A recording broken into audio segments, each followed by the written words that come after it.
James Marriott. You may know him from his commentary videos, his music, or appearing on Will and E's second channel. However, today I'm going to take a look at his rise, his music, and how he successfully transitioned from YouTuber to musician. If you enjoy this, please do consider subscribing and watch until the end, where I make a song in the style of James Marriott. Anyway, with that said, let's start at the start.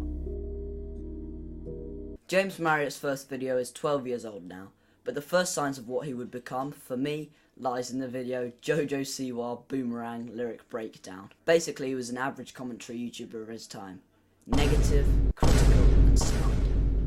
Now personally, I think James comes across as dislikable in these videos, as he has said himself that they come from a bitter place. I used to always struggle with, am I a good person? Yeah. If everything I'm doing online is bringing other people down. I mean, Christ, I was making videos on people like Jojo Siwa. However, I will say that I think he comes across better in videos with other people. He just tends to pick things apart a bit less. Now let's move on to the era in which I was introduced to Mr. Marriott, where he joined a certain, now disbanded, sorry I'm getting a bit emotional, now disbanded group called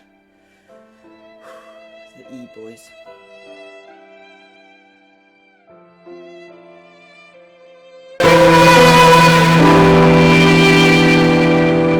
Formed at the start of lockdown in April 2020, the E-Boys consisted of 4 commentary YouTubers, Will and E, Memulous, I'm Alex, and of course our boy James. A month later, James released his first single called Slow Down, so let's talk about it. Slow Down doesn't really sound like a James Marriott song to me, and to be honest, I don't think it's great. I want it, but can you slow down? Now, I'd written in my script that Slow Down was like an electro type song, but I've just googled it here and it says it's Korean rock. Not sure about that one, but anyway, the synth line isn't bad.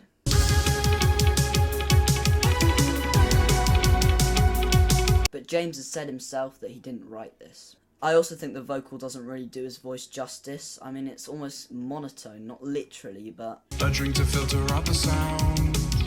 I bought the loss and still around. you know what I mean. Overall, I give the song a 5 out of 10. It's got a decent hook and chorus, but it's a bit bland throughout. Roughly half a year later, on January 1st, 2021, James dropped his second song, titled Him,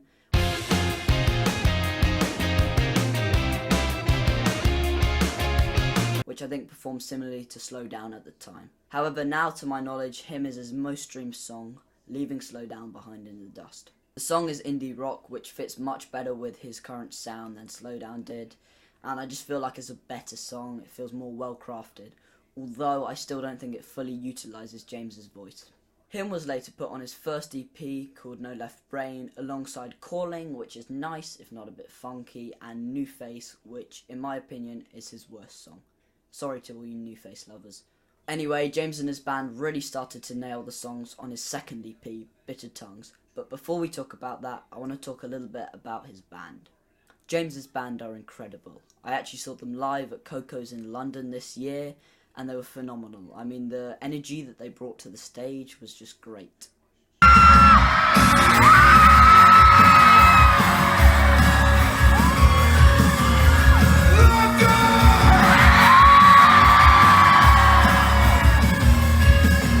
Jonno is James's left-hand man, so to speak, and has been described by Marriott as his writing partner. Future me here, just to give a little public service announcement. I actually got Matt and Jonno mixed up. So yeah, it's Matt that just plays guitar and Jonno who switches between guitar and piano. My bad, and yeah, back to factually incorrect, past me. He's a great guitarist and plays for the style, not overdoing it. The other 2 guitarists share 3 roles roughly between them, that being guitar, piano, and operating the computer, because no 6 people isn't enough for James. He also needs a backing track on the computer. And by this I mean just like certain chords. For example, in Don't Blame Me, they stopped the song when I saw him live and the backing track was still there, and it was just fat chords to help pad out the sound even more. Is everything okay over there? Oh, so we're going to pass up there, they need water quickly. Oh, and I've also seen this guy hop on the tambourine from time to time. It's really difficult to utilise so many people in that genre, however they seem to do it perfectly, producing a massive live sound. Anyway, Bitter Tongues. A 5-song EP released in 2022, Bitter Tongues, is pretty good. Also, let's just appreciate the art for a second. The best song is probably Car Lights, which is an epic. I feel like I'm falling for someone else. You can hold my hand. I'm probably biased because I just love epics, but in my opinion, James's best songs are epics. They just utilise dynamics brilliantly. The other songs are Gold, Grapes, Sleeping on Trains, and Where Has Everyone Gone, which are all good. I don't really have much more to say about them than that. But now, are we there yet? No, I'm not an impatient child in a car. Are We There Yet is the title of James's debut album, releasing fairly recently on November 10th, 2023. This album is really good, a cohesive yet not repetitive record, and I just really like it. The only criticism I have with James as a musician is that his voice can be quite nasal at times. Still, he works with what he's got, and honestly, I'm used to it by now. I won't talk about every song on the album, but I've picked 4 that I think represent it well. The first of which being a song that went viral on TikTok, White Noise. To me, White Noise stands out, because you have pretty much every other song, aside from In Between, being indie rock, and quite a lot of it is up-tempo, so White Noise feels like a breath of fresh air.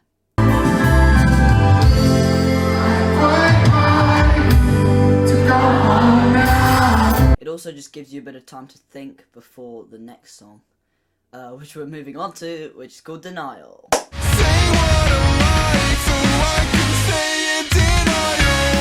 included Denial here because I think it gives a good summary of an average song on this album, although songs like Over My Head and Other Side would work here as well. James did a video doing a tier list of all of his songs, and Denial was put in B. So I'm going to slap it in B. I quite like the lyrics, but yeah. James said he liked the instrumental, but his vocals annoy him. I think Denial fits the brief it's given. The instrumental's nice and the lyrics are good.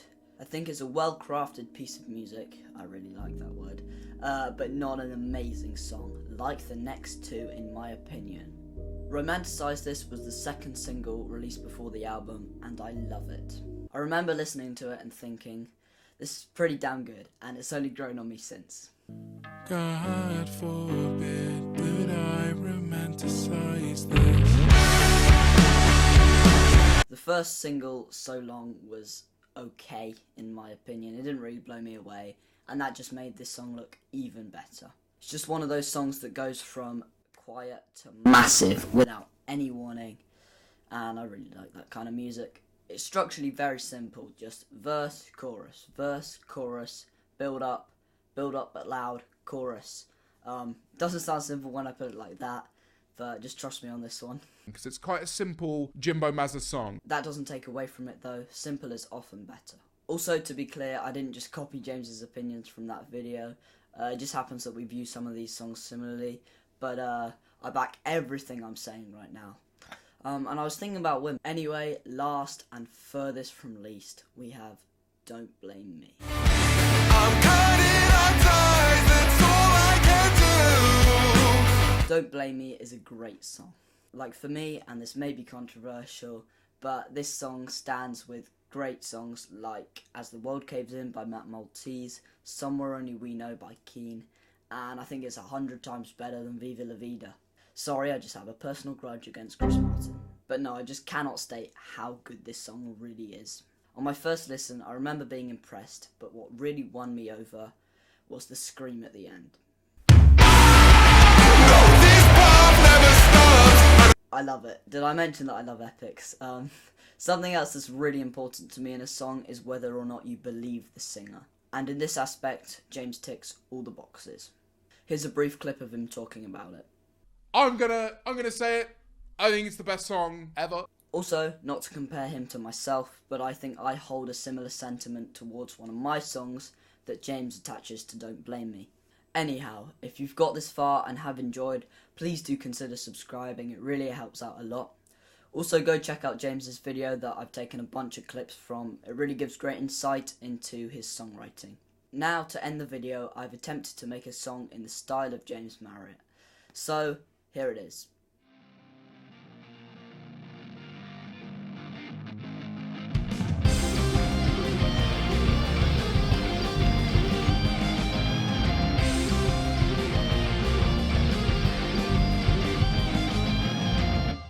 Same